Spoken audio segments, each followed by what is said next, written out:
மறைந்த இயக்குனர் பாலச்சந்தர் திரைப்படங்களில் புதுமையை புகுத்துவதில் அதிக ஆர்வம் காட்டியவர். அவள் ஒரு தொடர்கதை, பட்டின பிரவேசம் போன்ற படங்களை முழுக்க புதுமுகங்களை வைத்தே இயக்கியிருந்தார்.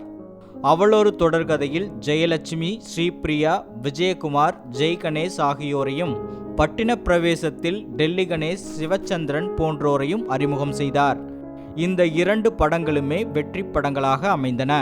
பிற மொழியிலிருந்தும் சிலரை தமிழில் அறிமுகப்படுத்திய பெருமையும் பாலச்சந்தருக்கு உண்டு.